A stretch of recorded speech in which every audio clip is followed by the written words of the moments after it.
All the fucked up things you say couldn't possibly be any less help to me.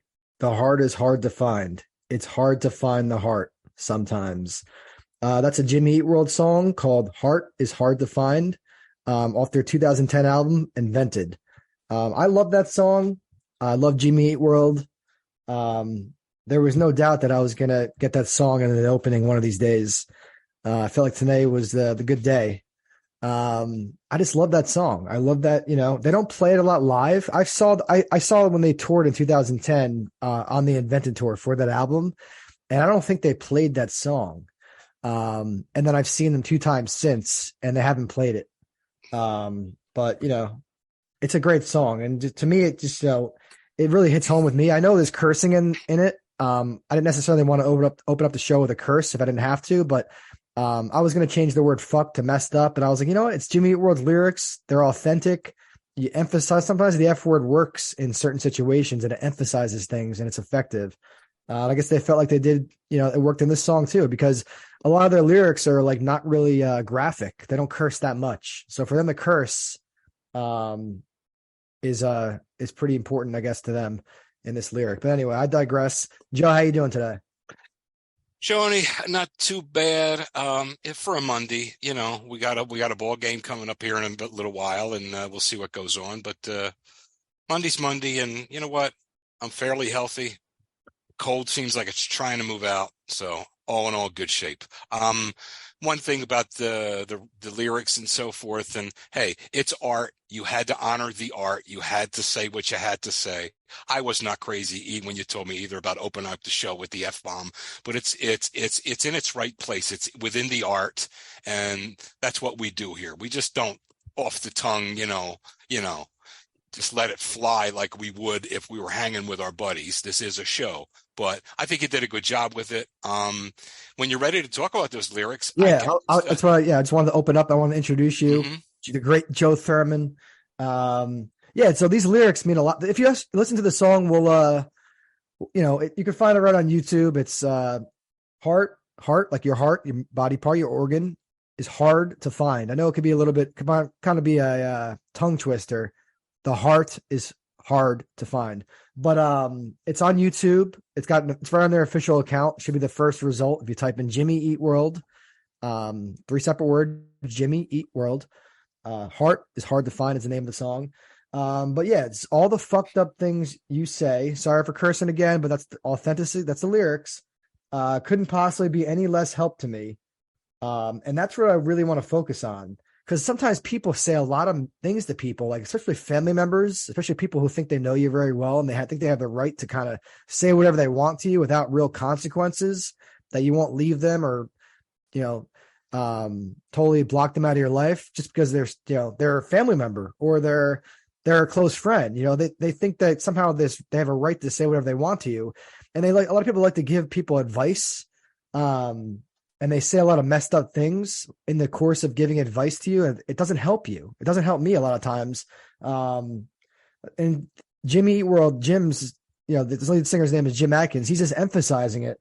He's saying all the, I could say all the messed up things you say couldn't possibly be any less help to me. And then the heart is hard to find. He sounds like he's being a big baby, though, is what it sounds like those lyrics are. Like anything you say, it's really messed up. All those messed up things you're saying to me. And really, 95% of the population would hear those things being said to him and say, that's pretty good advice. But for him internally, for his inability to receive constructive criticism, he's like a little infant. And those are messed up things you're saying to me. That's what I got out of that. When I read that, I'm like, what constitutes being effed up? Who decides that? He decided it because to him, they were really effed up things, let me be but to the majority here. of the public, they're probably, wow, that's sound advice, kid. Take it. But no, I mean, I digress. Go ahead. It's one of those things. Like, wah. If you go over through the whole lyrics of the song, there's possible connections about being a person being a drug addict. So the drug addict's interpreting things from someone else. It's not, So one of the lyrics in the song is they see a lot of the clear eyes of strangers that they can't compete with. Clear eyes of strangers, meaning their eyes are always glassy and stuff. They're always high on something. And then people are trying to get them to get their life together. And they're saying all these things to them. And they're thinking, it can't be any less help to me because I'm dealing with these issues. But that's one interpretation that people have of this song. I don't interpret it that way. To me, and I know, Joe, you're saying it sounds like you're whining, but I got plenty of people in my life who constantly say things to me that really provide me with no help. And it just makes me think about it after. I'm like, okay, what they say? I'm like, how does that help me? Because I was overweight for a while, and I had people in my life who I love call me names like I'm fat, I'm Oh a yeah, slob, well that's that. Okay, and that's that type of stuff. So well that would be or effed that up if somebody stuff. they question your work ethic, they call you lazy. A lot of times people like, I don't know, Joe, you're taking it really, people are whining. I don't think that's the case here. The heart is tough to find. And a lot of people say a lot of messed up things to get to somebody, to get, to reach them. I'm going to reach this person. So I'll say something really, emotional that they're going to take it to heart, and then they're going to, consider it in their daily life. But the heart, is tough to find a lot. And a lot of people do say messed up things that don't help you in any way. It could be constructive criticism in their mind, but in your mind, it's like, what do they even say? Why do they have to say that? That's what I'm saying, that in their mind, in this person, in the guy writing the lyrics, in his soul, and he's the recipient of all that stuff coming in. And he thinks, geez, all this, that's effed up. That's messed up. Now, in a scenario that you just painted where people are calling you fat that's bad criticism. That is effed up stuff. But if a buddy of yours puts his arm around you and says, hey, listen, man, would you try this a little differently than that? Just try that a little differently. Please, would you do that for me? That's a little different. If it's if it's a healthy sort of criticism, if it's a working professional relationship, that's a whole different story. I'm talking about people in your daily life where they're trying to give you a little like, you should eat a little bit healthier, or you should do this, and they start trying to control what you're doing, and like it's not helping you in any way, but they think they're like helping you. Or they'll say something to still push your buttons when they know your buttons are there. And they know they shouldn't push those buttons. Yep. They'll go running for that goddamn button. And you'll think to yourself, do you love me, or are you trying to tear my testicles off? What are you doing? I've been in that. I mean, really. I mean, not literally, but you know what I mean? I tear them off literally. But you know what I mean? I've been that way with family, that I'm thinking to myself, my God, you're supposed to be like family. You're supposed to love me. And knowing that particular issue right there is among 3 or 4 that you should never go to with me. You went to 2 of them tonight. That kind of thing. Now, if that's the kind of stuff you're talking, I don't know, Sean, and nor do I want to get into this tonight. But if there's some interesting lyrics, he talks about he can't compete with those folks. He can't compete with religion. He can't compete with not higher education, but real education. Real education. He couldn't compete with an education. I don't really get what he's doing there as far as trying to compete with religion. I think what he's saying, because one of the lyrics is, I can't compete with your newfound religion. The good word seems everywhere. But only it's one of those things. Some people find God, and then all of a sudden they want to preach God to everyone, get them to convert. It's like, dude, calm down, chill out. I have my own beliefs. Yeah, that's cool. That's cool. I break down these lyrics. I'm telling you, just if you listen to this song a couple times, it starts to hit you in different ways. But I've always connected with this song. I'm like, man, this is because, especially that part where people are trying to tell you stuff, it can be any less help to me. It's not helping me at all. And then it makes me feel bad what they're saying. I'm like, oh man, then I'm like more self-conscious. It's just a whole thing where I just vibe with people telling you stuff all the time and trying to give you, it's like, just stop, just stop. Yeah. I'm with you there, Sean. And I would look, this isn't personal. This isn't about you or me or anything. This to me was always about the writer of those lyrics, because this is the way he feels. And when I read those lyrics, that the effed up things you say to me, don't help me at all, and that kind of thing, it triggered something in me that person writing the lyrics was a petulant child, and anything you say to me, I'm going to do it my own goddamn way anyway, no matter what you say. And those things you're saying to me are effed up because I have my inability, my lack of maturity to absorb them effectively and to use them. But you're talking to someone here, Sean, who worked with emotionally disturbed kids for over 15 years. So maybe some of that is coming back to me too when I read that. So that's all. That has nothing to do with you or me or anything else, but that was my first crack at it. Now, when you put it the other way as an adult male, and you're talking about things that are being said to you that don't need to be said. They're being said to you in a quote unquote like I'll give you an example real quick. But it's Let me give you an example. Like, I'm 36, I'm not married. Hmm. So I'll have people tell me like, when are you getting married? When are you going to meet a girl? It's like, oh my, Yeah. I think about that stuff a lot. I want to meet a nice girl, Right. possibly get married, who knows, or long-term relationship type of thing. But Right. how is that helping me? Go meet a girl. It's easy to do. Like that's a simple thing like that. Why don't you go out there and meet a girl? There's plenty of fish in the sea. It's like, I'm trying here, I'm trying, you Yeah. know? And I know what you're saying because I've been that road too. And sometimes you just want to say, do me a favor, mind your own blanking business. That's what you want to say to the person, but you don't because they are family or family friends or something like that, and they think they're doing you a solid. It's like, dude, when I want your advice, I'll ask for it, type thing. And no, I've got that. I get you there. Um, Not the easiest lyrics to decipher because of the multiple interpretations that are possible there because I didn't get that glassy-eyed thing. I still don't, I don't necessarily, but as you said, it was one interpretation. That's why we do this stuff, though.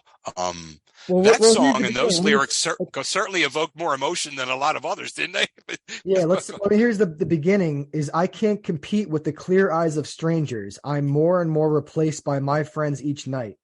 I can't compete. I just can't recover. How many years it's been? It's just day one in my mind. That's the first step each time. Like he keeps having to start over.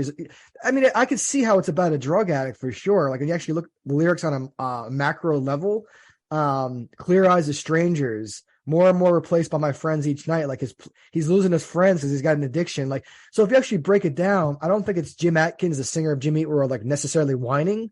It's like he's telling a real story. But for me, when I interpret lyrics, I'm isolating certain lyrics and lines from it. And I And think I'm that's just what like, I did. Yeah. how is this applicable to my life right now? Because I love this song. It brings out so much emotion, but I've never like struggled with drugs or substances in my life. So, but I've known people who have. I had a friend recently who just died, suddenly. And I've had other people in my life who I've heard, things, they battle with addictions, right? So I can see Right. where he's coming from, but the lyrics that I wanted to focus on today was like, all the things that you say, all the messed up things you say to me couldn't be any less help to me. You know what I mean? It's not helping me.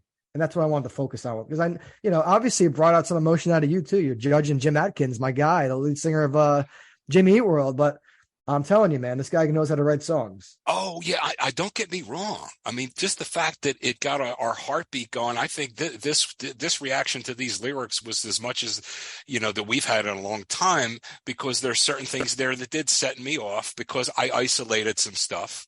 And I, for whatever reason, took it that way, and then you were looking at it from a completely inverse angle, but we talk about it. And you know what? I could take my interpretation with me and put it in my pocket, and you could take yours with you and put it in your lunchbox.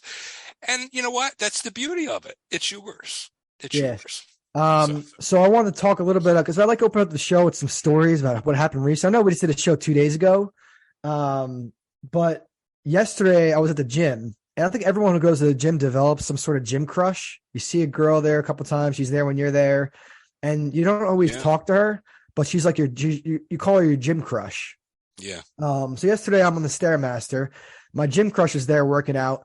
She's doing like, machines and I'm doing the Stairmaster. And then I'm going like towards the end of my workout. I'm going like 18, 19 speed in the Stairmaster, which is basically running upstairs. It's really fast because everyone on normal people on the Stairmaster are going like, they don't go past speed 7. So I do no hands, speed 9. Then I do hands with speed 16. Then toward the end, I'll jump it up to almost speed 20. But anyway, long story short is, a song came on. I tried to fast forward a song and my phone dropped. It fell on the Stairmaster as it was still moving. And sometimes the phones, they'll get stuck in the Stairmaster machine. Like it will somehow get like caught in the machine and someone has to like use screwdrivers to open up the machine. It's happened to me before. My phone's gotten stuck in the Stairmaster before and they had to open up the machine and get it out for me. But one time my bottle of water got stuck in there, like a full bottle of like, Poland Spring water. But anyway, so in that moment, my phone fell and I'm like, oh shit, what do I do? So I took my foot and I kicked the phone off the Stairmaster to make sure it didn't get stuck in the Stairmaster. But in the process of kicking my phone off the Stairmaster, I went flying. I almost ate, there wasn't a pavement there. It was inside a gym, but I went flying and I almost fell off the whole Stairmaster, but I caught myself. I nailed my shin, the top of my foot. And I caught myself and then I continued going like nothing happened. My gym crush, I noticed that she was facing the other way. I was like, oh, thank God she didn't see that. Thank God. But then I was thinking too, I was like, what if she was on the Stairmaster next to me and then I fall? That's like a good icebreaker. I could be like, did you see that? It's like an unintentional icebreaker. But anyway, I digress. I fell off the Stairmaster almost. I caught myself. I kept going, so I didn't completely fall off. And my gym crush almost saw me. Well, I'm glad she didn't see you. I want you just to say something to her, even if it's 2 or 3 words. I'd like you to say something to her before the end of the month. Absolutely. Yeah, just something. I'm always racking my brain. It's like, what's the opening line? Because we talked about this last episode about immaterial. It's like if you're at a supermarket, if you're at a gym, are these places where you really want to approach women? You want to let them just do their own thing and not feel in a protected space, because a lot of guys can be creeps. Oh yeah, don't put the full thing. Just give her a couple of words and a smile and see what the hell happens. Here's me. It's like I'm like a hopeless romantic, and I'm overthinking just opening lines like, "Hello, my name is Sean." You don't want to do that. Yeah. But yeah. All right. I digress on that. But another thing, I wanted to have a appreciation for Panera Bread. I have an unlimited Sip Club subscription, so I basically pay like $12 a month to get as many drinks of Panera Bread as I want. I walk in. Let me get this straight. Unlimited drinks at Panera Bread for $12 a month. $12 a month, and you can go in there 4 or 5 times a day. Okay, every 2 hours. Yep, every 2 hours. 2 hours. Cool. I want people to realize that, because you know all the deals, and I like that. Yeah, so I just want to appreciate, just not necessarily the Sip Club. The Sip Club's cool. Basically, because they have like all these like caffeinated, like highly caffeinated, like fruity, like sugary drinks, like lemonades and guava and passion fruit and green tea, but it's full of sugar. So I usually just go with the coffee. I get the iced coffee, and then in the morning, I'll make my protein smoothies with the iced coffee in it. But anyway, I just want to say the quality of food there. It's a nice, if you can't afford to go to a restaurant, if you can't afford to sit down in a restaurant and have a server take care of you, you have to tip 20%. That's the standard in the industry. I worked as a server, so tipping 20% really, especially if it's decent service, you should definitely give 20%. I do 25 if it's even adequate. I'll do 25. Yeah, you're a good guy, man, for sure. But Panera Bread is one of those places where you can get a decent meal for under $15. And you can get, it really fills you up, and it's also tasty, and it's a step above, I think it's a couple steps above like fast food, McDonald's. So it's a form of like high class fast food, but it's not necessarily fast food. The chicken is fresh. Every time I usually get the Baja Bowl. It has chicken. It's got Greek yogurt. It has quinoa. It's got rice. It's got avocado. It's got tomatoes. It's not that cheap. It's like $13, but sometimes they'll have coupons for $2 off. But I'm definitely filled up after I eat it, and I taste like, I feel like I ate something fresh and like that was actually healthy. Whereas after, I could be really hungry, and then I'll go to McDonald's and I'll spend a similar amount of money on a couple cheeseburgers and fries or whatever. And then I feel like shit after. I'm like, I have like eater's remorse. I'm like, why did I eat all that crap? But with Panera Bread, I never have eater's remorse. I'm like, you know what? That was good. And it wasn't that expensive. And it didn't take that long to get, because you could order right in the app and just pick it up right there. And the cool thing about Panera is they have like real bowls and real utensils, like real silverware, where it's not all plastic stuff, especially when you eat there. So you get a big bowl of soup and a nice big bowl. So it's like you're eating at a restaurant, but you don't have to wait on a waiter. You're able to go up and refill your drink whenever you want. It's reasonably priced. So I just want to shout out, not that Panera Bread is sponsoring us. It would be cool if they did in the future, but that's us hoping. But no, I want to shout them out for anybody looking for affordable, reasonable food. That's actually somewhat healthy, because they got a lot of salads there too, and everything tastes really good. I don't know, Joe, if you've ever eaten at Panera Bread, but it's pretty good. I have not, but everything I'm hearing kind of makes me want to try it soon. Definitely. Yeah, and they have the thing, if you don't want to get a full soup and salad, if you don't want to get one individually, you can get half and half. So you can get like half a salad, half a soup. So you got a nice little combo. You mix and match. Right. All right. Sounds good. Yeah, and then also I want to talk about, because I have that movie, talking about subscriptions here. I have an AMC A-list movie subscription, and I saw two newest movies that came out recently. One called House Party. It's a remake of Kid and Play's movie from like the 80s or early 90s. This one, these two guys are like party promoters. They're not high school students. I think the first one had high school students, but this one is just like adults, these young black men. They're trying to like figure out ways to make money and what career they can have. So pay for school and things. Um, and this, they're cleaning houses, and then they're cleaning LeBron James's house, and they decide, okay, LeBron James, they see his schedule and they see LeBron James is on vacation. He's doing some sort of meditation retreat. So they decide to throw a party at LeBron James's house. And just a pretty funny movie. It's better than I expected. It didn't make a ton of money in the box office or anything.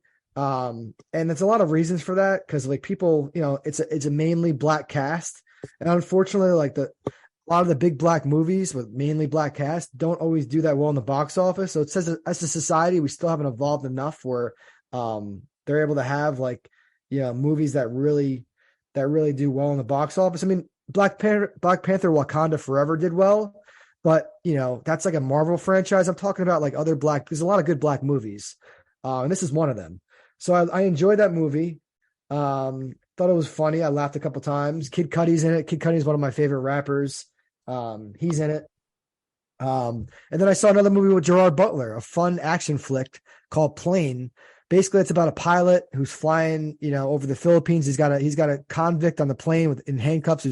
He said he murdered somebody, and they have to be very careful with him. But then the plane crashes, and then they have to like figure out if they take him out of the handcuffs, if he could help them, because they land on an island with like dangerous Filipino people who separated from the government, and they like basically keep people hostage and just like they're criminals on an island, and then the plane happens to land there. So then it's a whole thing where Gerard Butler and the passengers and this criminal who was on the plane.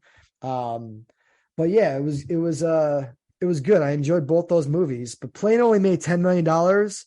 And I think House Party only made $3.4 million. So, it's kind of sad that, there's two good movies and they can't really they barely break the top 5 of the box office, but I enjoyed them for sure. So anybody needs movie recommendations, I'm going to keep updating you on what I've seen and if I liked it or not. I'm not Cisco and Ebert here. I'm not going to be detailing reviews or anything, but no, they're good movies for sure. But that, brings me to our next topic. Our actor of the week is Ralph Fiennes. He's an excellent actor. He's in a ton of stuff. A lot of people probably know him from Harry Potter. He plays Lord Voldemort in Harry Potter franchise. That scary looking like alien type dude, the villain. I think he's a villain. I'm not really a big Harry Potter guy, but he's like kind of like a villain in those movies. But he was born in 1962. He's English. He's from Suffolk, England. He started off in like real serious theater. Like he was good at like interpreting Shakespeare plays. So I think he started off with like Shakespeare and doing certain theater. But I think his first real break was Schindler's List in 93. Joe, you probably saw Schindler's List, right? I saw it, and it was disturbing, but it was a great picture. Yeah. Yeah, I mean, it was good. And it's one of those movies I've seen bits and pieces over the years. And I want to sit down and like really, because Schindler's List is considered one of the best movies ever. I think it won the Academy Award for Best Picture. It's a really serious topic, obviously. Subject matter is serious. It's horrible monsters torturing Jewish people, but he plays a Nazi officer and he's just, he's got like little quirks. Like he's like, constantly like sniffling and like, wiping his nose. And there's one scene where he's like telling some of the Jewish women, like, oh, if you guys want a better job, you could do this. And I don't want you, I think it's for like a maid job. And he's like, I don't want you, a job. I don't want you to take the job if I have to, force you to learn all these bad habits that you have. Like he's telling the girls, I'm going to force you to unlearn these bad habits. Like he's, these Nazi officers are horrible people. But, he says they're building a bridge and one girl comes up to him. She's like, oh, this bridge is going to fall. We have to take this down and start rebuilding immediately because it's going to fall. And he's like, what are you, an engineer? And she's like, yeah, I'm an engineer. And he's like, oh, what are you like, these Jewish people, the educated Jewish person. It's like Karl Marx or whatever. He tries to use an analogy. But anyway, he plays a Nazi officer, but I think he got nominated for an Academy Award. I'm not sure if he won, but like best supporting actor or something like that. But, he was a rotten son of a, it was all those guys were, and he had to portray it the right way. But just what a monster. What an absolute prick he was in that movie. But that's what those guys were, most of them. Some of them couldn't stomach what they were doing, and they had to drink 24 hours a day because they just couldn't handle what they knew what they were doing was atrocious.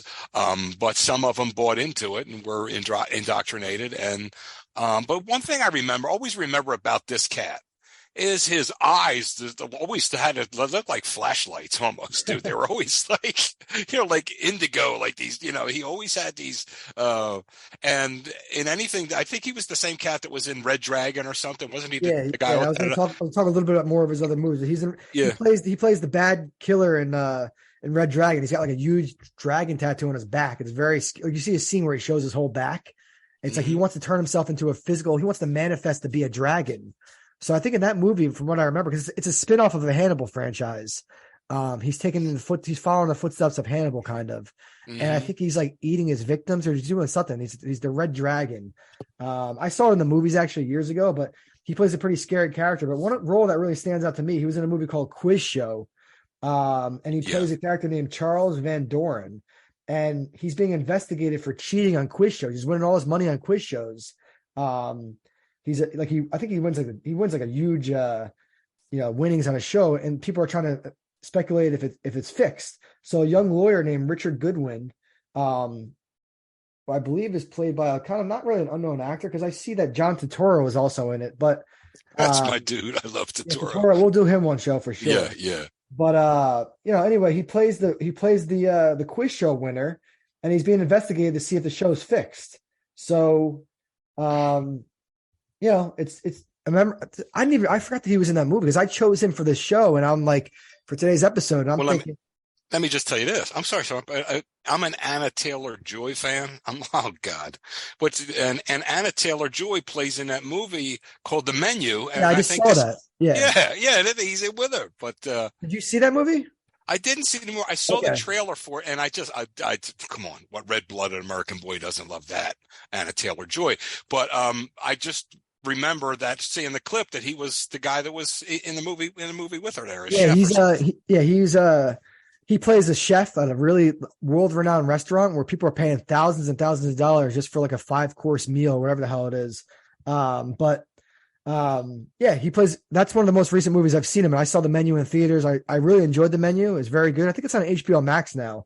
But he's one of those actors. He reminds me. He looks like Liam Neeson, but I think he's probably a way better actor than Liam. Not that Liam Neeson's a bad actor, but he's kind of typecast in these typical like action. His movies are awesome, but Liam Neeson's typecast in like these roles where like his daughter gets kidnapped or a family member dies, and he's always the guy trying to save the day and play the hero.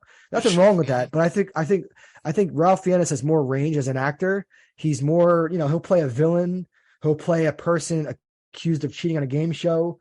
He could play a mild-mannered doctor if you want. He could play a lot of different things. I think he was in The English Patient. I never saw that.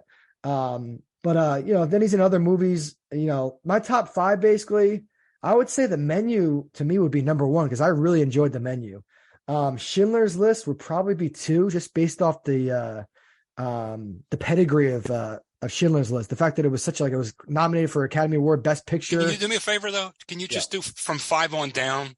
5, 4, 3, 2, 1. I usually my style is to do 1 to 5. If that's definitely your style, go ahead. I do it the other way, but it's okay. I don't really because I don't like. It's one of those things where I know what the cream of the crop is, and I struggle fitting everything into the top 5. I'm like, well, how can I fit the rest into the top 5? I gotcha. I'm sorry to interrupt you, bud. Go ahead. Yeah, so I usually like going 1 to 5. Okay. I got Schindler's List number 2, Menu number 1. Red Dragon, I would probably say is number 3. I would say Quiz Show is number 4.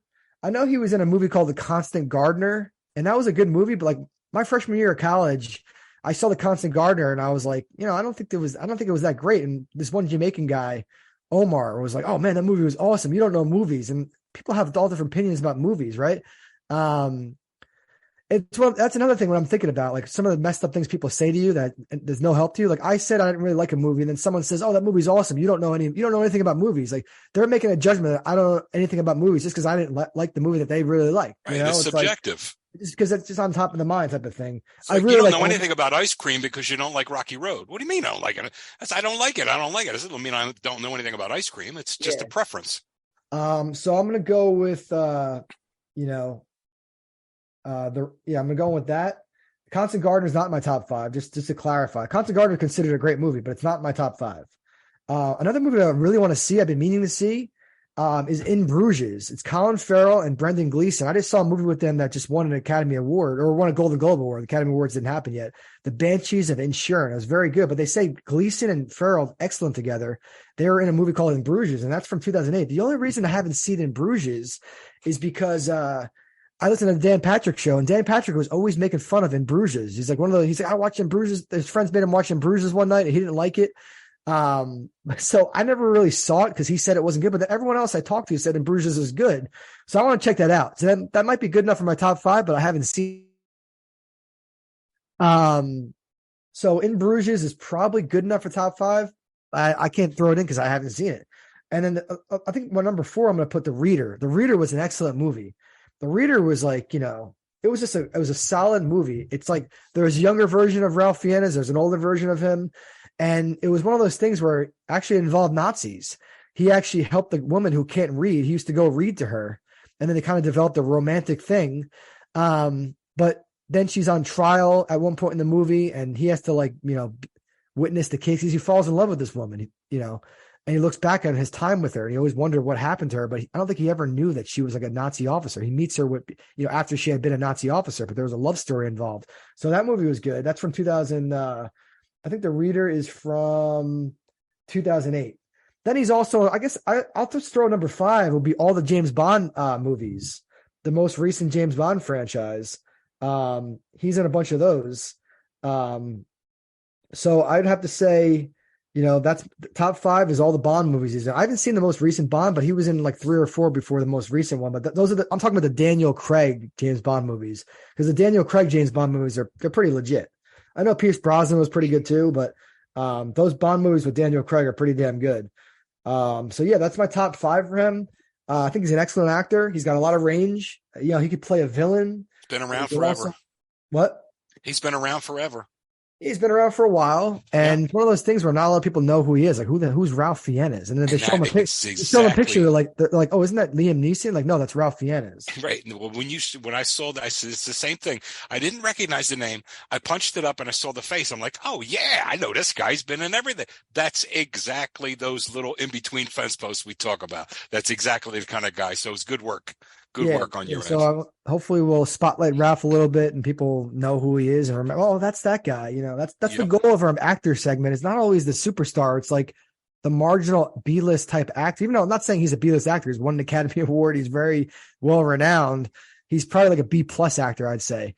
But, it gets people thinking about these actors that they don't get enough spotlight, Yep. That's exactly right. And moving on to Snapple Fact. Today's Snapple Fact is Snapple Fact 685. Dogs can make about 10 sounds while cats make about 100. So what comes to your mind first when you hear that, Joe? Why can cats make so many more sounds than dogs? Why?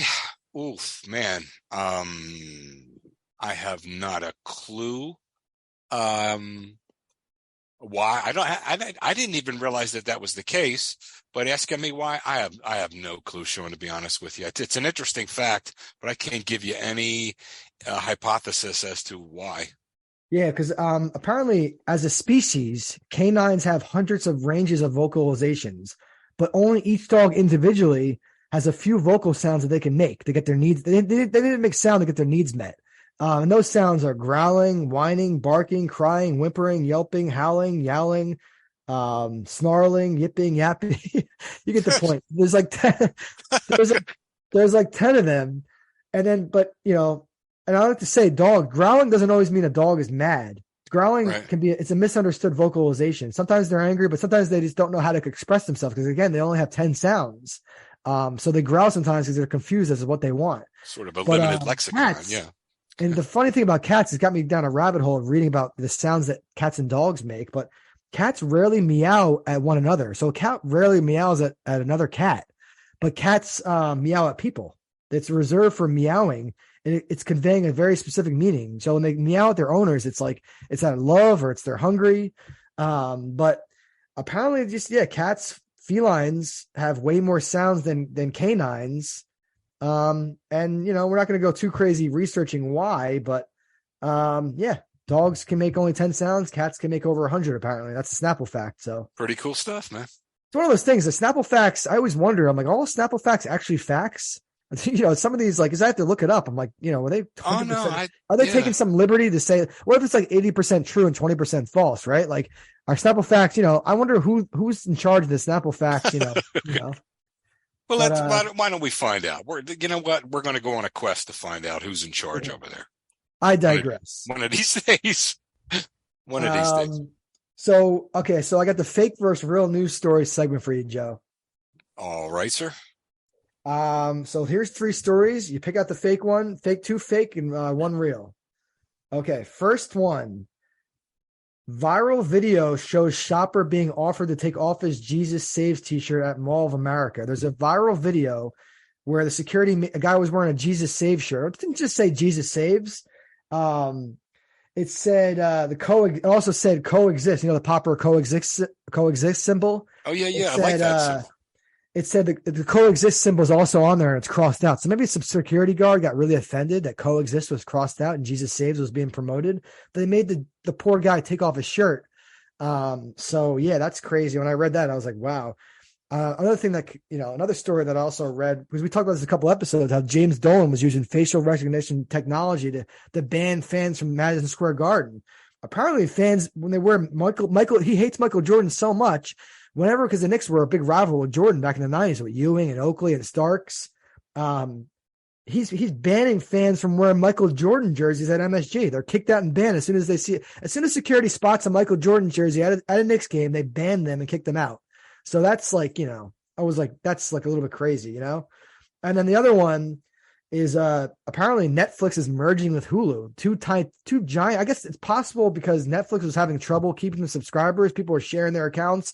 They were losing some money, and they're going to have paid subscriptions. But I guess apparently because Hulu already has paid subscriptions, Netflix and Hulu are going to be merging. It's going to be like a monopoly on streaming. So what do you think, Joe? Which ones are fake and which ones are real? Wow, man, I don't have any gut feeling like I do with the others. I don't have any gut feeling about these. Okay.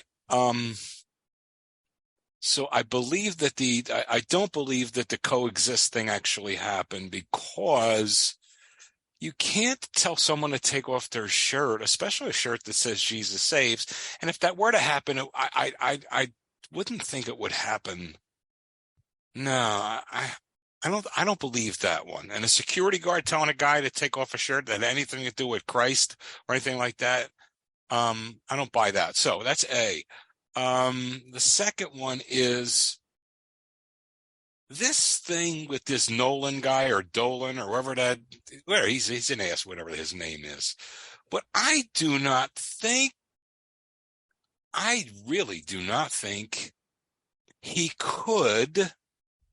Well, it's his arena. He owns it.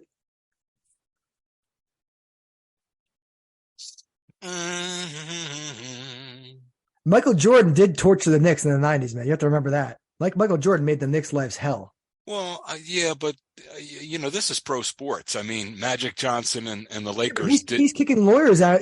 Lawyers are getting their faces scanned, and they're being kicked out before they walk in just because they work for a law firm who's like suing some part of MSG company. So the guy is not above. Listen, I love the Knicks, and I want to go to a lot of Knicks games in the future. I'm not trying to bash Dolan, but you don't think that he would kick people out for wearing Michael Jordan jerseys?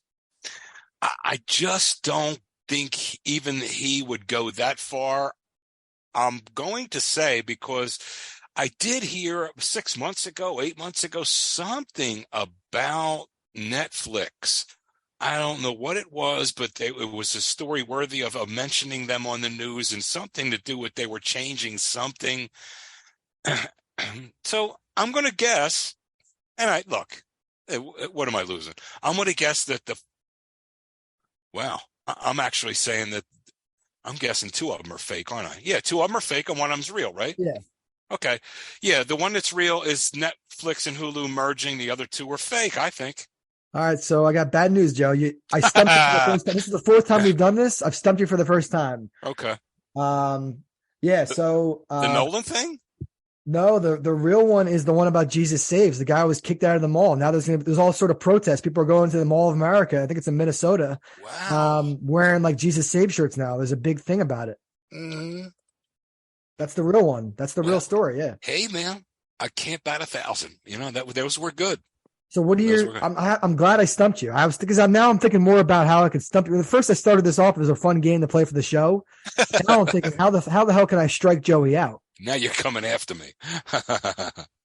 Well, you got a lot of work to do if you're going to strike me out. Do you have any comments? Do you have any comments to say about that? Like, do you think a security guard has the right to ban someone who has a Jesus Save shirt? It's right of free speech in this country. We could wear. That's why I didn't buy it. You can't wear like a KKK shirt. That would be more. If someone wore a Ku Klux Klan shirt in the mall, then yeah, you could probably ban them because that's like.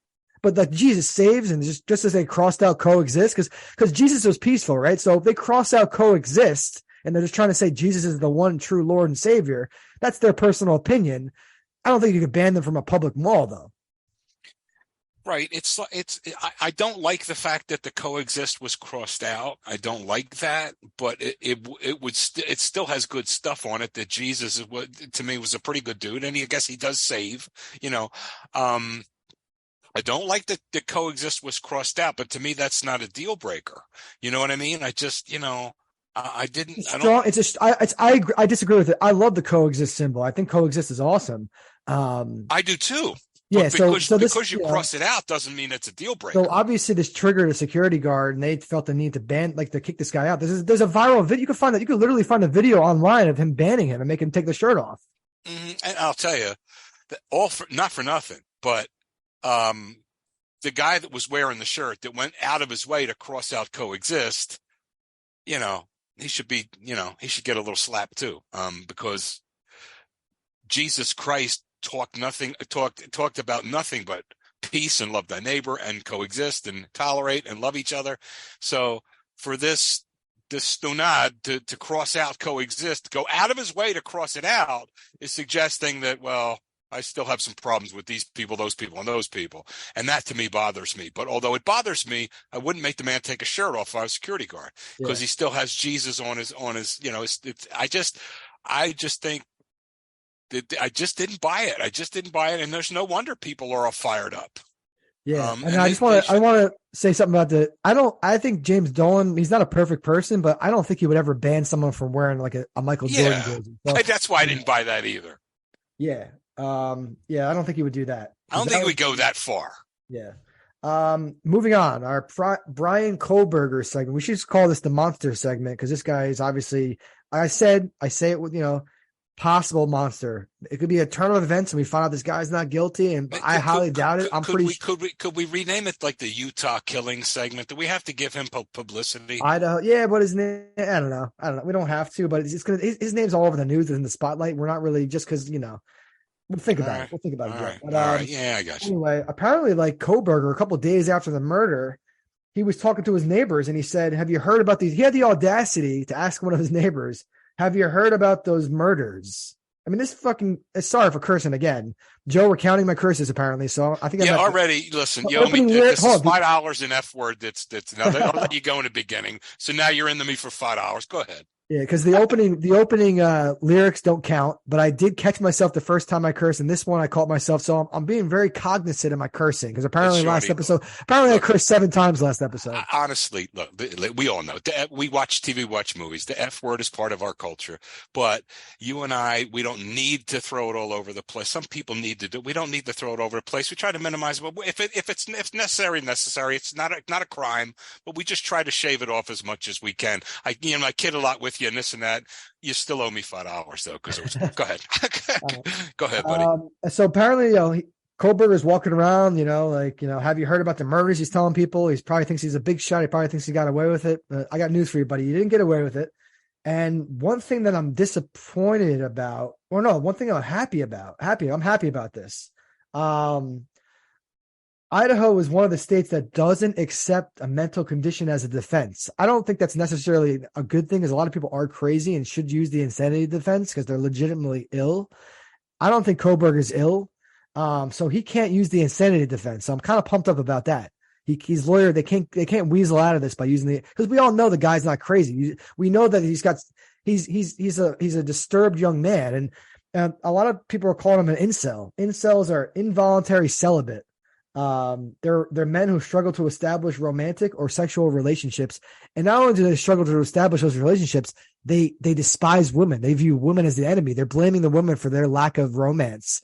They literally get so angry and they want to kill people and they want to hurt people. There's a whole incel community online.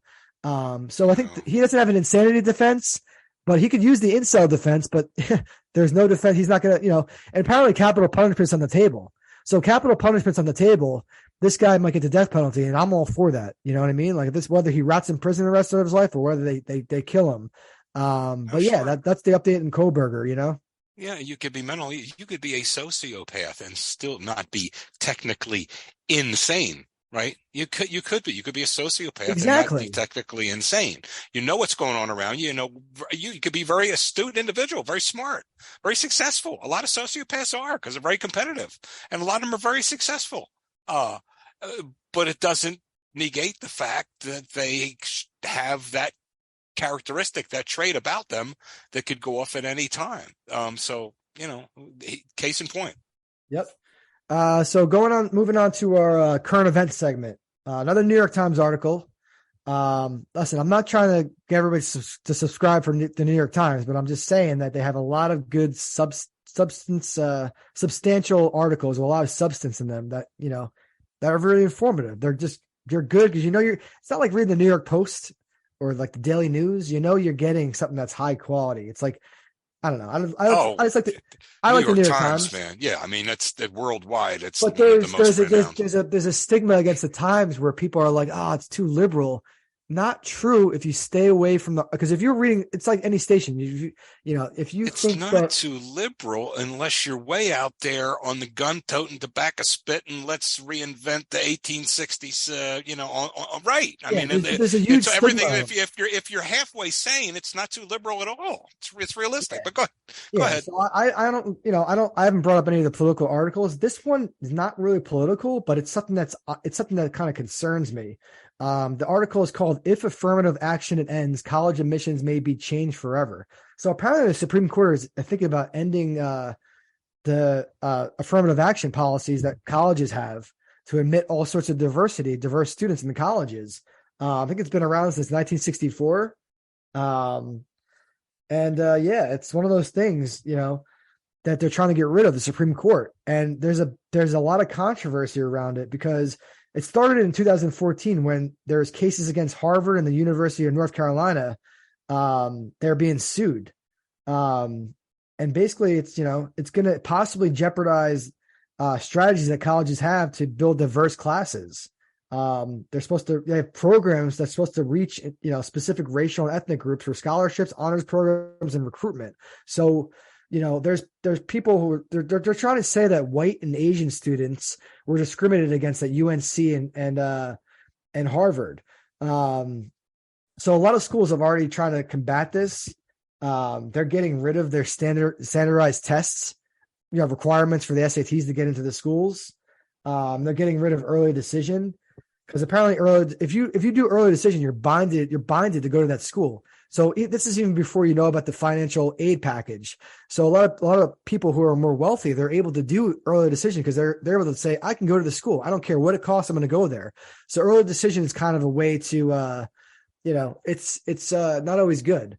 But anyway, the ruling is expected by June. And it's going to change the landscape of college admissions,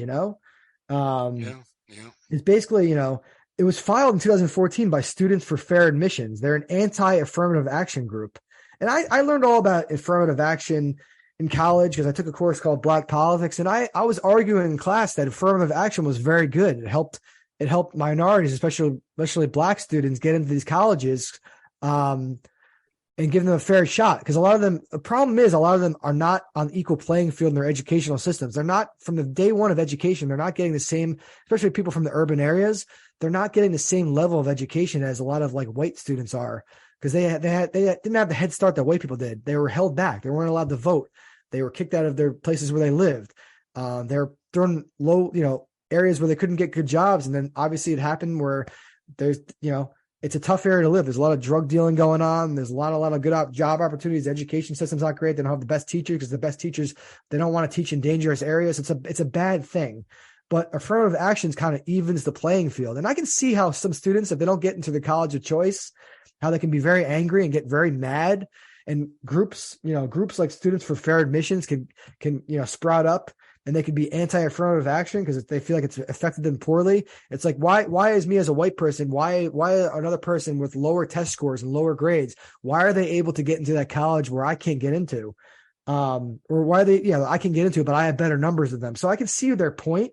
But it's already caused a kind of an effect in Michigan and California. They already banned affirmative action statewide in Michigan and California, and there's been a drop. There's already been proven. There's been a drop in diverse applicants because they don't think they have a chance because affirmative action doesn't exist. They're just giving up. So affirmative action was giving some of these minorities kind of more confidence. They're like, okay, my numbers in my school system might not be as good, as highly ranked, but I have other qualities. I have extracurricular activities. I have good qualities. I can bring because you want the schools to have diversity. You don't want people to go to a school with all the same race. That's horrible because then they're going to go out in society. They're going to be very shell shocked. They're going to be because if they've been sheltered, especially if they've been sheltered most of their lives. You need all sorts of races and ethnicities in these schools. So yeah, it's what's your initial thought, Joe? What do you think about this? Getting rid of affirmative action for college admission? I'm going to be very, very, very measured here, Sean, because I don't want to run off the rails again. I'm just going to say that these programs were put into place because it was a fact that minorities were not given a fair shake to succeed and to get on board and to become, accepted into college and do those things. So they had to mandate that they were given a fair. That's all that affirmative action is you're not giving them a fair shake. So we have to step in and mandate that you give them a fair shake. We're not mandating you do anything special for them. We mandate that you give them a fair shake because you're not doing it on your own. So we have to legislate morality a little bit. We have to mandate that you give them a fair shake. And it's been going on, despite some people bitching and moaning about it here and there. It's been going on for a long time and going on fairly successfully. But now that this extreme, I don't call it the Supreme Court anymore because it's no longer supreme. The word supreme would be deceptive there because there's nothing supreme about it. What do you think about track here? Yeah, keep going. I call it the extreme court because it's grotesquely leaning on one way or the other. And some of the people that have been appointed were appointed by a deplorable person who appointed them, and they are deplorable judges that were appointed anyway. And now our Supreme Court is tainted, and to me, I don't even respect them anymore. So there is a chance that these people could squash something that was done and something that has worked effectively for a long time to do nothing more than to give some minority people a fair deal. They're going to squash that, it looks like, and it wouldn't surprise me because some of the people on the Supreme Court who were appointed by some other people, and I'm not going to use any words I shouldn't, let's just say are not the most scrupulous people in the world. And I'm going to stop right there because I can feel my breathing start to change, Sean. And I could get nasty in a minute, but I'm not going to do that. Quick question. I don't want you to, go ahead. Go crazy here. And I hope I was pretty fair there.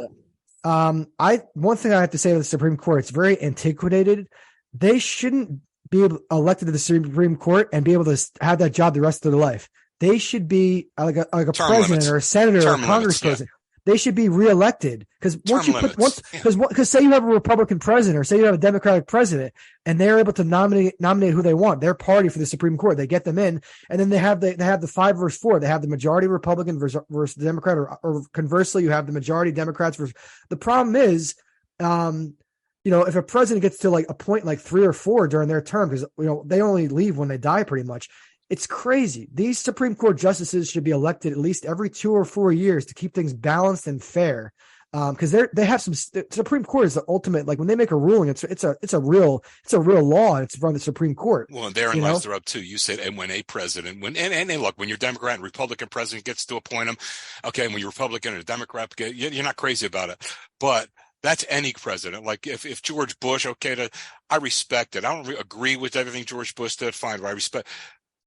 But when you get, and I'm not going to use any words I shouldn't, when you get someone in there who really is just a warm body standing there and really is no more qualified to be president than my mailman is, and appoints judges just because this people in his party tell him to do it and he has no idea what he's doing, he just goes ahead. That's when it's catastrophic. It's annoying to each side when it's not your side and the president's the other party and he appoints these people. Okay, fine, that's annoying. When that individual, and it's only happened this once that I know of, that someone that deplorable and that incompetent has been in that position. Unfortunately, when he was in that position, there were at least, I think, 3. It was just ungodly the way it fell, and it was catastrophic. I'm not going to say any more tonight about this because I'm starting to shake a little bit, Sean, and I'm going to pick up my computer and snap it in half over my lap because this is how annoyed I get over this. I'm not going to say any more about it, and I'm surprised you went there. I'm surprised you went there with this, but this article, because this is I've said everything I want to say about it tonight, Sean. Yeah, let's talk about college admissions, though. So college admissions, right? Mm-hmm. Wesleyan College. Wesleyan's a small private, nonprofit school in Connecticut. Mm-hmm. They began their recruitment efforts in 1964, the same year, because today's Martin Luther King Day, the same year that Martin Luther King Jr. delivers his address to a graduating class that was overwhelmingly white. I think he delivered it to so I think he gave the address at Wesleyan College, I think, but it was basically all white students there, and they started enacting all these programs and using affirmative action to get the a fair amount of different races in there, and it's been working. Mm-hmm. So I don't know, because apparently a lot of their classes thrive on interactions by a diverse group of students in class. Because I remember that too in college. A lot of students at Villanova were white, but when we had classes that are a little bit mixed up, the discussions were always healthier and livelier, I think, because we had all different perspectives. Mm-hmm. Especially in the class I took, Black Politics, taught by a Black guy. One of my favorite professors ever, Frank Pryor. But we had some Black students mixed with white students, and we were going over very sensitive topics that really condemned white people for what they've done to set Black people back. And he wasn't wrong, but we had very serious, sometimes uncomfortable discussions from all different, so I don't want to lose that. That's part of the thing in college. You're supposed, because a lot of people are sheltered their whole lives in high school and stuff. They have around the same, well, if you're white, you got a lot of white people around you. If you're Asian, you got a lot of Asian, it's good to go to college and see some diversity, all sorts of different people. And it really, people grow up when they're in college, that type of thing. Sean, I saw a show just recently, and about a month ago. It's about some guy in the city of Chicago, some white fella that was born there, raised there, and then he made a lot of money. He's coming back and he's donating all kind of his. He's very rich, but he's donating a lot of his money to. I'm speaking fast because I want to get past this fast. But he's donating a lot of his money to scholarships to inner city kids in the city. I think it was Chicago. But he said they interviewed him, and he said, "Why are you doing this?" He says, "Because I'm giving back." He says, "Look, I was born. I won the national lottery. I was born in America. Okay, then I won the race lottery. I was born white. Okay," and he's being frank, and he says, "Then I won the zip code lottery. I was born in the right zip code and in the middle class and all that kind of stuff, which enabled me to have parents that sent me to college and that I could do all this stuff." He said, "If any of those things didn't happen, I'd be right here where these kids are. Because once you're here, it's hard to get out." Like he said, he couldn't even imagine it. But he acknowledged the fact that, A, he was born in the United States of America. 2, he was born white in the United States of America. And let's face it, brother, it means something. It does. It's a little easier. You know it. I know. We all know. Okay. And he was born in the right zip code. Okay. He wasn't born in poor rural white. He was born in the classy middle suburbs and with all that going your way, when you hit it big and you look back and say, geez, could I have done any of that if I were born over there at that color? Hell, come on. So that's why I said to you that affirmative action wasn't giving anyone anything extra. It was merely, we had to mandate, say, go over here and give them a little lift where you give them a fair shot. Think about, all affirmative action was. Instead of going by race, what do you think about socioeconomic? If they went by socioeconomic to kind of, take money and where you grew up into consideration, not just, okay, because it could be like a dumb white rich person, or it could be like whatever.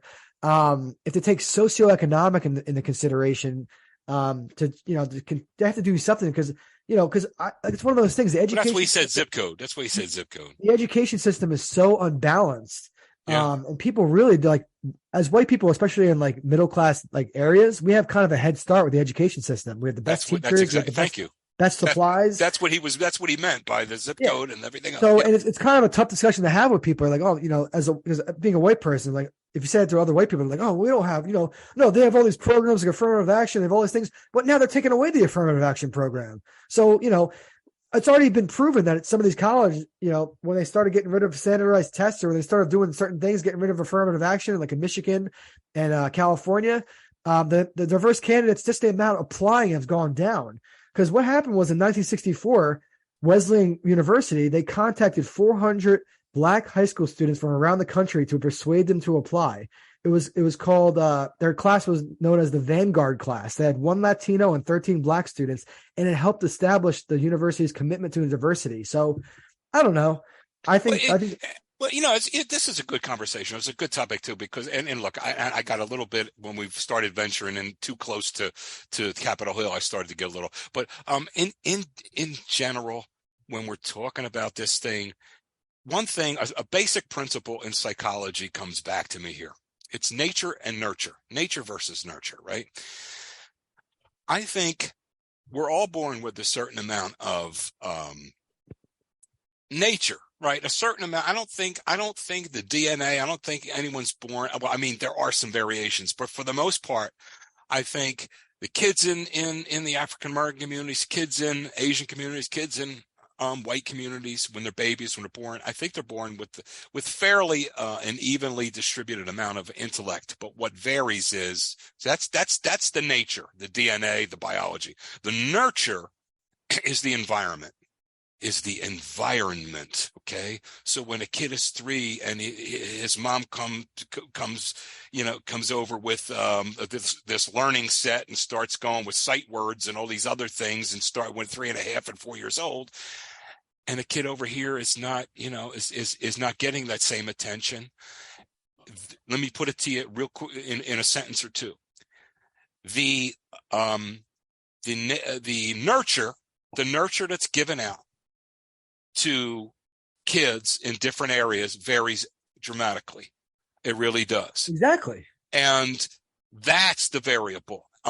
So the nurture that's distributed is there are critical periods in the cognitive development of children. There are critical periods along the way. If you read Piaget, it'll get into it. There are all kind of different cognitive stages of development for a kid.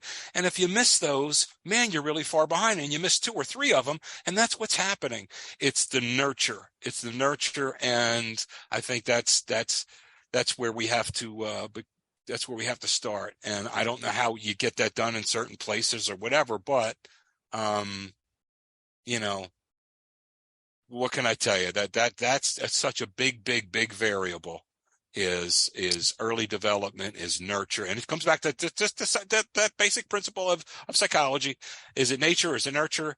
A lot of us, it's both. And in these kids, and they're all human, and they're not born any more or less intelligent than on a whole, they're not born any more intelligent than anyone else. And there's an even distribution throughout each group, but where it starts to go awry is in the early development and the nurture that they get, the attention that they get. And I think that's where it has to. Exactly. Start. I don't think, because people try to throw stats at you like, oh, we did a equal IQ test across all races, and we discovered that they have a lower IQ. No, that's not true. It's not true. It's a matter of, because a lot of your IQ, you learn a lot of things when you're a kid in school, and then you take those IQ tests. There's all sorts of things, plus malnutrition, the right foods that you're eating, all sorts of stuff that involves socioeconomic class and where you came from. So no, I'm not a believer that, any race is smarter than any other race, but, affirmative action, it might not be the most ideal thing, because it does, imagine when you want to go to your dream school and then you get rejected from your dream school, and you find out people way lower scores than you get in, and you're like, well, that's not fair just because they're certain. So it goes the other way too. I can see perspective from people getting angry at that stuff, but overall, it's helping. It's helping more than it's hurting. And it's not a perfect system. Maybe there could be a replacement for affirmative action. Like I said, that maybe the socioeconomic factors can weigh in. Plus, they're getting rid of standardized tests. So once they get rid of standardized tests, they're able to consider, extracurricular activities and grades and this type of stuff. That's the whole thing too. When you say that when you say that to get into college, just affirmative action and so forth. And so affirmative action, it should be kept in place. It should be there because the aforementioned kids that come up through the inner city that didn't get the attention during the critical period that I was referring to before, should they for the rest of their lives be held back, or should at some point we say and look at that group and say, yeah, their scores are a little lower than yours, but we acknowledge the fact that they come up from a group that didn't give them the attention they needed when they needed it, and they can still excel. So in other words, all that stuff I was just talking about, their inability to receive attention during critical periods of cognitive development are taken into consideration and not thrown away like, their scores are lower. Well, those scores are lower. Let's look a little further into it. Their scores are lower because they come from this zip code, this area and that area, and their scores are lower, but that doesn't mean they're less intelligent. That doesn't mean they can't achieve more. Let me give you an example, though. That's what I mean. Say you go to the same. Say you're a white guy and your friend's black. Say you're like really good friends. Right. You just know each other from high school. Mm-hmm. Say that you're the white person, and then you have like a 92 GPA, and your black friend has an 84 GPA, and then say you have a 1300 SAT, and say they have an 1100 SAT. Say you both apply to, let's just say Boston College or whatever. Right. The black person gets in Boston College and the white person doesn't get into Boston College, but they're from the exact same school. See, in that scenario, I can see the white person being like, well, they got it. So they have a personal, they know exactly what happened. They're like, okay, I didn't get in because I wasn't black. So they have this pent up anger because they're getting rejected. And it's a matter of because the other person's from the same exact school. They have the same exact education. They grew up middle class. The black person's family might even make more money, but they're getting a leg up just because they're black. So there's arguments for like that they're making, but that's why I'm saying socioeconomic. If they change it more to socioeconomic, it was like, that they went to different school systems, right? That person came from a very crappy school system ranking wise. They came from a horrible school system. They came from a horrible area and their numbers are lower. But we know there's reasons why their numbers are lower. And we interviewed this person. They're a great candidate. That type of thing. They wrote a great essay. They have a great story. That's a whole different story than the same high school scenario, don't you think? Yeah, that is. In the same high school scenario, I guess that happens from time to time. I mean, but the bar should be a little lower for that aforementioned African-American kid. For those two kids you just mentioned, the bar should be a little lower for that moment in time, because until that point, they weren't given the same attention, the same quality, the same, all that kind of stuff, because those two fellows could be of equal IQ and equal intelligence. You're talking about the socioeconomic, right? Not the same high school one, right? Talk about the same high school one. What's the same? Well, what's your argument for the same high school one, though? If the person has if they have way lower numbers, but they get, the other person gets in, the other person doesn't with the higher numbers, and if they're at the same high school, you don't think there's anything skewed with that? Because high school is 9 to 12, right? What about K to 8? What about the delays that were there for that African American kid? Of course, that kind of. But that plays in the socioeconomic, though. Right, but you know what? And you know what? Basically, what I'm saying is this, and I'll go back and say what I said earlier. Affirmative action was put into place not to give anyone any advantage. What affirmative action was put into place for was to legislate a little morality, like to say, hey, look, they're way under here. Give them a shot, will you, for God's sake? Figure out a way legally to bring them up, because people aren't doing it out of the kindness of their hearts. They're not doing it out of any sense of justice. They're looking the other way. So we're going to legislate a little morality here. We're going to make them do certain things. We're going to legislate morality. So, okay, so they put this in place not to give anyone an advantage, but to at least give some people who were being kicked under all the time, to give them a fair shot. And that's absolutely what it is. And that's all it is, Sean. I'm an advocate. They should keep it in place. But if there's ever been an extreme court because they're no longer supreme.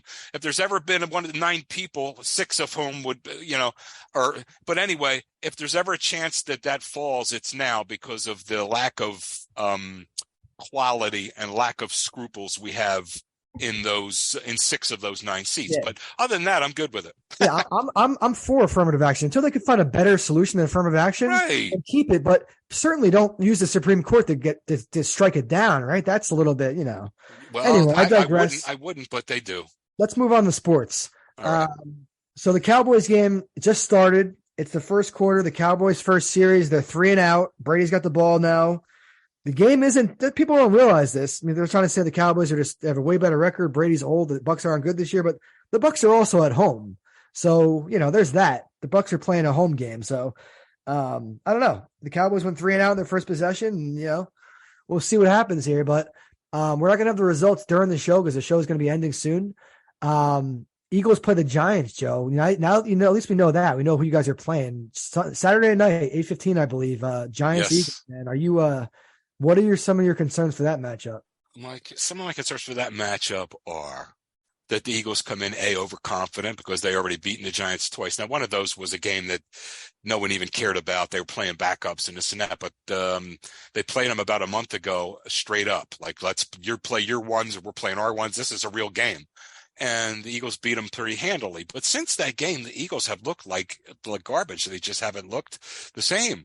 So my concern would be the Giants got a little bit of giddy up in their step, and the Eagles are flat. And all of a sudden, football is a weird game. You get a fumble here or something goes wrong there, and all of a sudden you're down by 14, and it's like, wait a minute here. And, things can happen. That's my concern. My concern is also our quarterback. He keeps talking about, it was like 3 or 4 weeks ago that the shoulder thing happened in Chicago, and he was supposed to be good by now, and he admittedly is not okay. And now we're down to 1 week. So, we're down to like less than a week now, right? So my concern is his health. I need him to be healthy. I need Lane Johnson to stay healthy. I need a lot of things here.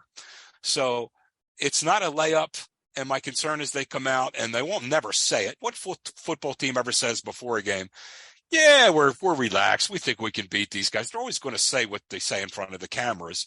But my fear is that they're too relaxed and too confident. They need to come out here like they're playing, they need to come out here like they're playing, what's his name? The Patriots and Hoodie. Yeah, Belichick. They got to come out here like they got to just imagine they're playing the Patriots of old or something. They got to get up for the game. If they get up for the game, they should win this football game. But also they got to understand this is a game. If you beat these guys in your own building now, and these guys, you can beat these guys. If you beat them, you're going to the NFC Championship. So I think they should be able to get up for it. And I think you guys are favored as of now. The line is 7.5 points. You're favored by 7.5. In a playoff game, that's a lot.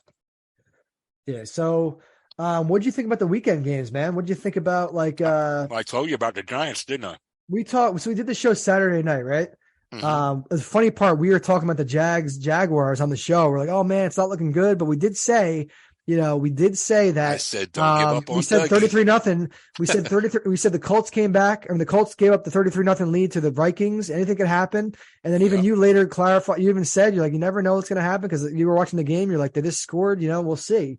Yeah. Doug Peterson's got some magic, and he certainly did. He's a good football coach. Honestly, though, it was a good performance by the Jags to come back. It was a great second half compared to the first half, but that was a choke. That was a choke by the Chargers. Come on. I think so, but I did tell you the New York Football Giants were going to go in and beat that fake ass Vikings team. You did say that's that. what they are. Yep. And it was there. And I said they were going to win by 5. They won by 7. So they made liars out of me. They made a liar out of me, but, what else? San Francisco handled, that was close though for a while. The San Francisco game was close because remember Geno Smith? They were about, because I talked about this on a bad beat. I had a good beat. I needed the running back to get yards, and then he eventually did. But anyway, they had the ball. It was 23-17, like 10 yards away from the end zone, and friggin' Geno Smith fumbled, and that was the game. Then the 49ers scored the next 3 possessions or whatever, and that was game, Yeah. But it was that close, Playoff football is all about who makes the less mistakes. Who's making Yes. fewer mistakes during that game? Who's not turning the ball over?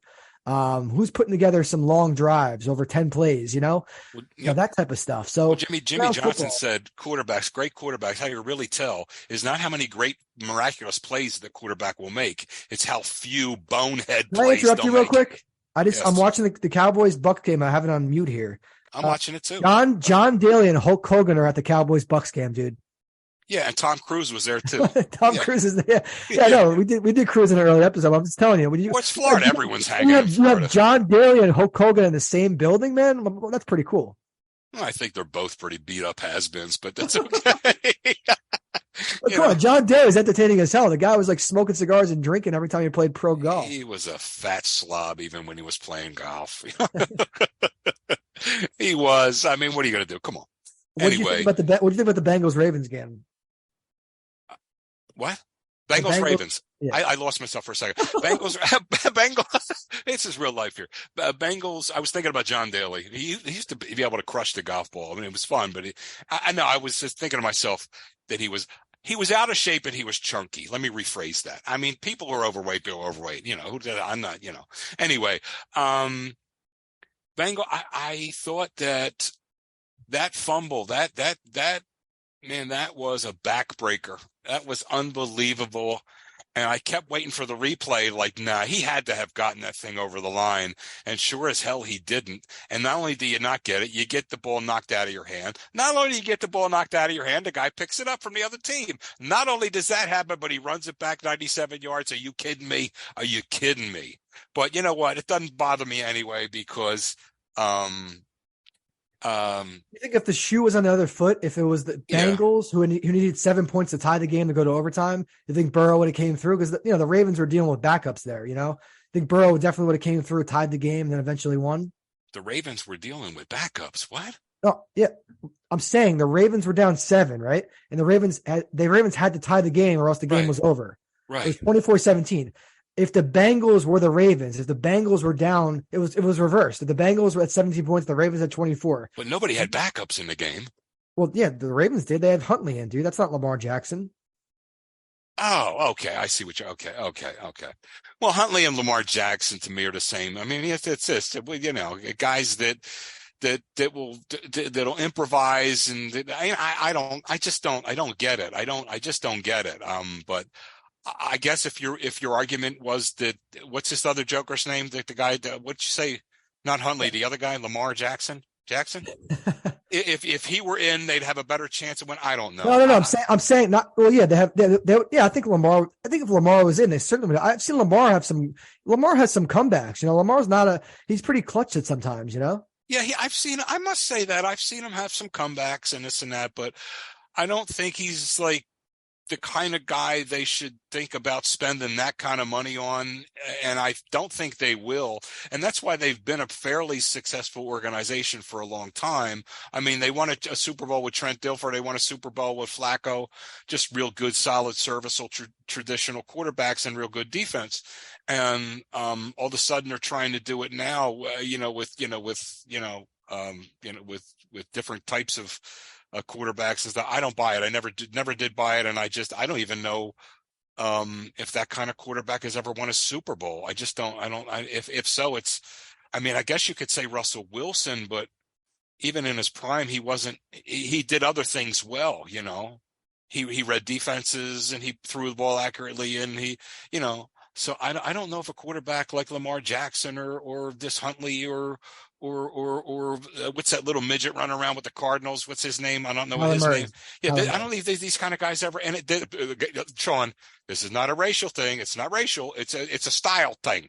It's a style thing. And you know me. You know me better than me. I love everybody. Yeah. It's I know. a You're style not thing. about I don't race, think that style of quarterback will ever win a Super Bowl. What do you think about the Cardinals firing Cliff Kingsbury and him buying a one-way ticket to Thailand? You think, did you do the same thing? He's getting paid till 2025. He's getting paid like almost $10 million a year from the Cardinals. They fired him, and the rumor is he bought a one-way ticket to Thailand. Is that the smart move for him? I like the idea of kicking back and saying, well, I'm rich and I don't have to worry about it, like we talked about the other night. I mean, the money these guys get. But to go to Thailand, I don't think I would do that, bro.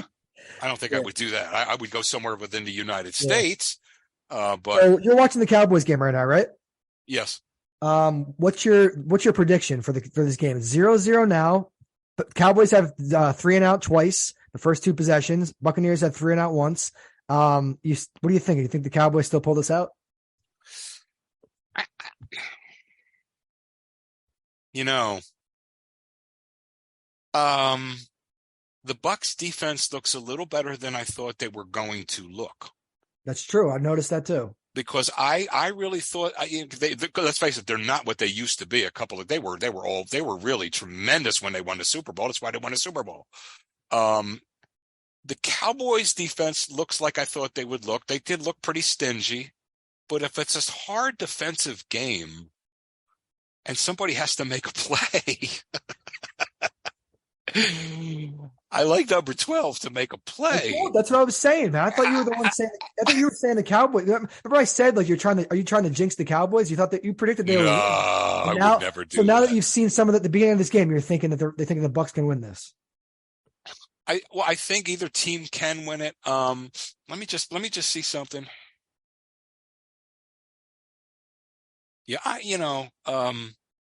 going to go with my. I could be wrong. I mean, who am I? Look, there's a part of me that says Brady and company, they're going to win this thing. That's been my gut feeling, man. A gut feeling says that Brady and company, they're going to find a way. They're going to mess around, and the Cowboys are going to fumble the ball too, and a big turnover somewhere. And Brady, they're going to win this thing by about maybe 9 points. Oh, I don't know about 9 points, but and another part of me says that the Cowboys can. This is a hard game to call, Sean. It's a hard game to call. I know the Cowboys have a lot more talent than do the Bucs, and I thought that coming in, the Cowboys have a lot more talent, and at some point it's going to break through and it's going to show. But who knows here? What I want to happen, what I want to happen is I want Brady and company to win because I despise the Cowboys. You know that. Sorry, I do. That's what I want to happen. So I look at it and say, that's what I want to happen. Maybe it can. Maybe I think, why not? Why just a touchdown? Why not 7 or maybe 8 or 9 point differential? Now on the other side, a realistic side says that the Cowboys have more talent. They do not have a better quarterback, and have an adequate quarterback, and they have more talent and a real good defense to a Tampa Bay offense that was really struggling most of the year. So if the Cowboys can put up like 20 points, maybe the Tampa Bay Bucs can't put 20 up against that defense, and maybe they win 2017. Let me ask you a question though. Say we're doing this show live. Say while we're doing this show, what the Cowboys are, the Cowboys they're getting the ball back now. The Buccaneers decided 3-and-out or whatever. So both teams have had 2 3-and-outs basically. If you see the Cowboys score on this drive, is that going to alter your whole decision making? The fact that they have a 7-0 lead, do you think they'll be able to carry the momentum to win? Is that going to change your whole opinion just by them having a 7-0 lead in the first quarter? I don't know, Sean. I mean, because we go around in circles with this. Let me tell you what I did with the Giants game. With the Giants game, I visualized something. I visualized a scenario that I wanted to happen, and it happened. So I'm going to visualize a scenario here that I want to happen. The Tampa Bay Buccaneers will win this football game by 11 points, and they're going to do that convincingly. And by the middle of the fourth quarter, it's going to be evident that they're going to win. The Cowboys are going to self-destruct somehow, because although I said what I said, I meant what I said. They're a more talented football team. This quarterback is very, very, very volatile. And there's still a couple of guys on this Tampa defense that are pretty savvy. And I'm thinking they're going to pick them. So I think 7 of those 11 points are going to be a pick 6. So I think, otherwise it would be a 4-point game. I think Dak's going to hand them 7 points. And then Tampa Bay's going to win by about 11. And everybody will talk about how the Cowboys are going to be really great next year and how they're going to win the Super Bowl next year, as they do every time they get beat. Oh, wait till next year. We're going to be the team to beat. Okay. See you later. And then that's been 26 years already. They've been doing that. But I'm not going to break your chops. Look, I could be wrong, but that's what I want to happen. So I'm going to visualize it, and that's what I think can happen. Yeah. We're going to see So to your stop. football, talk football because we're gonna just move on to sports real quick. Other All sports, right. basketball, the Knicks. We're gonna talk about once football season ends. We're gonna talk about more NBA and more Major League Baseball for sure, more college basketball. But right now, the focus is football. But the Knicks lost today in overtime to the Raptors. They had a lead at some point, or they're up by I think like 8 points, and then they ended up losing in overtime. But they've been playing pretty well. The combination of Julius Randle and Jalen Brunson is pretty deadly. It's like they can get any shot they want and they can score whenever they want. And it's just a matter of how do you include RJ Barrett? How do you include Emmanuel quickly? What's the other piece? Because the Knicks are like one piece away from legitimately contending for a title. Probably another coach too. So a coaching change and probably one more player. I like Bradley Beal. I like a shooter. Ideally, I like Kawhi Leonard. That would be a good fit too, I think.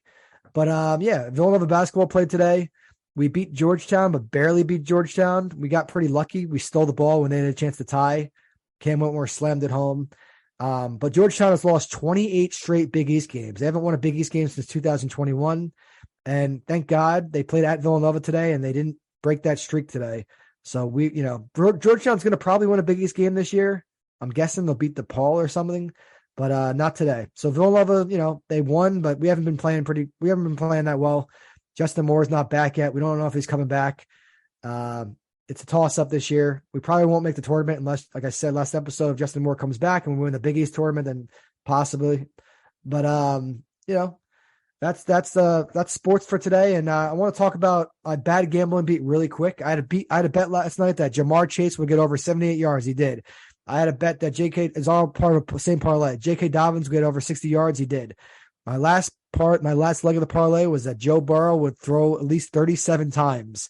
He did not throw 37 times. He was at 32 throws, and the Ravens didn't tie the game because if it went to overtime, he probably would get the ball back and he probably would get the 37 throws, but he didn't. That's my bad beat. And I just want to ask Joe real quickly before we wrap up. I heard you had some Taco Bell recently. What'd you get at Taco Bell? Oh, I was hungry. I went in there and I got 3 Doritos Locos Supremes. I like that with the sour cream. And then I got Mexican pizza and I got a quesarito, which is a quesadilla and a burrito combined. There's rice in it and everything. You said you like rice, right? Yeah, and I got that, and I got instead of the hot sauce, not the sriracha, but they use a sauce that's kind of spicy. Instead of that, I got extra cheese sauce because I don't like too much heartburn, and it was delicious. It was delicious, and I had a big bucket of root beer, A&W root beer there. It was good. Let me ask you a question. Like, who instead of calling it like a large cup of soda or you call it a bucket of soda. My dad. Is that from your dad? Yeah.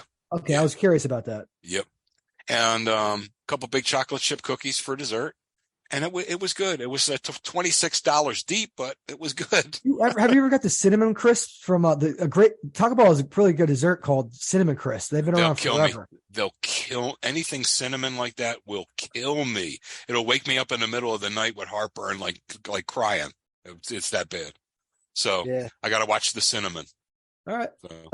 So we decided to do the show tonight instead of tomorrow. The Cowboys game, is still going on. So Friday's show, we'll have updates on what happened in this Cowboys game for sure. But as far as the show goes, we're going to wrap it up here. I'm glad everyone's listening. Remember, the song from the beginning of the show is "The Heart is Hard to Find" by Jimmy Eat World, and it's easy to find on YouTube. All links for social media are on the description. The show should be uploaded tonight. And yeah, Joe, you have any last words? We had joy, we had fun, we had seasons in the sun. But the wine and the song, like the seasons, have all gone. Peace. Take care, everyone.